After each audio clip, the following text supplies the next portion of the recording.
আপনি 10টা বাচ্চা না নিয়ে একটা বাচ্চা নেন, ওই একটা বাচ্চাকে আপনি খালিদের মতো বড় করেন। একটা মেয়ে আপনি মানুষ করেন আয়েশা রাদিয়াল্লাহু আনহার মতো। একটা স্ত্রী নেন, আপনি একটা স্ত্রীকে আপনি খাদিজার মতো বানান ইনশাআল্লাহ। একটা প্রজন্ম আমাদেরকে গড়ে দেন। একজন দায়ী, একজন বক্তা, একজন আলেম, 10 জন আলেম, একটা সরকার কিচ্ছু করতে পারবে না যতক্ষণ না আপনারা পরিবর্তন হচ্ছেন। আপনাদেরকে পরিবর্তন হতে হবে। আমি এখানে জোরে গলায় কথা বলে গরম গরম বক্তব্য দিয়েও কিছু করতে পারবো না। আপনাদের সবাইকে পরিবর্তন হতে হবে, আমাদের সবাইকে পরিবর্তন হতে হবে। আজকে থেকেই 5 ওয়াক্ত নামাজি হয়ে যান, আল্লাহ তৌফিক দান করেন। কোরআন হাতে থাকবে সব সময়, যখনই সময় পাবেন কোরআন তেলাওয়াত করবেন। কোরআন আপনাকে আল্লাহর দিকে নিয়ে আসবে ইনশাআল্লাহ।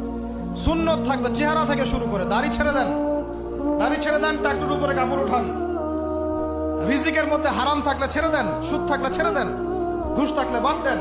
যদি কারো সম্পদ অন্যায়ভাবে নিয়ে থাকেন, আজকে তওবা করে সে সম্পদ ফিরাই দিয়ে আসেন। লজ্জার কিচ্ছু নাই, গিয়ে বলবেন ভাই আমি ভুল করেছিলাম, বুঝি নাই, জানি নাই, তোমার সম্পদ অন্যায়ভাবে নিয়েছে, ভাই তুমি নিয়ে নাও। আপনার মর্যাদা আল্লাহ বাড়াই দিবে ইনশাআল্লাহ। আল্লাহ আপনাকে আসমান থেকে বেহিসাব রিজিক দিবে ইনশাআল্লাহ। যে বোন পর্দা করছো না, আজকেই পর্দা ধরো ইনশাআল্লাহ। যারা পরিবারের প্রতি শিথিল, পরিবারের প্রতি কঠোর হন, আপনার সন্তানের প্রতি কঠোর হন, ভাইয়ের প্রতি কঠোর হন। দেখেন আপনার ভাই গোপনে জেনা করছে কিনা, মেয়েটা গোপনে জেনা করছে কিনা। এই ফ্রি মিক্সিং ত্যাগ করেন, ফ্রি মিক্সিং এর সংস্কৃতি ত্যাগ করেন, মোবাইলের সেলফির সংস্কৃতি ত্যাগ করেন, শোডাউন আইওয়াশ এগুলো বন্ধ করেন। কিছু করার চেষ্টা করেন আল্লাহর জন্য। আল্লাহ পাক সবাইকে তৌফিক দান করেন।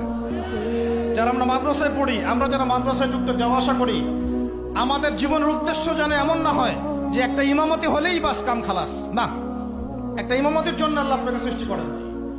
একটা বই লিখেছি বাস অনেক কিছু হয়ে গেছে, একটা মাদ্রাসা প্রতিষ্ঠা করেছি বাস অনেক কিছু করে ফেলেছি, এমনভাবে কখনো চিন্তা করবেন না। স্বপ্ন বড় করেন, লম্বা স্বপ্ন দেখেন, দীর্ঘ স্বপ্ন দেখেন, বাইতুল মুকাদ্দাস পর্যন্ত স্বপ্ন নিয়ে যান, আল্লাহ তৌফিক দান। আর আমরা কোনো বিচ্ছিন্ন জনগোষ্ঠী না, আমরা একা একা কখনো আইন হাতে তুলে নিব না, ঠিক আছে? আমরা একটা পুরো জাতি করবো ইনশাআল্লাহ, ওই জাতিগতভাবে আমরা এগিয়ে যাবো ইনশাআল্লাহ। আল্লাহ পাক আমাদের প্রশাসনকে হেদায়েত দেন, সরকারকে হেদায়েত দেন, আম জনগণকে হেদায়েত দেন, মা বোনদেরকে হেদায়েত দেন, যুবক ভাইদেরকে হেদায়েত দেন। আর আমাদের এক একটা বাচ্চাকে আমরা আবু উবাইদার মতো বড় করবো ইনশাআল্লাহ, ইনশাআল্লাহ।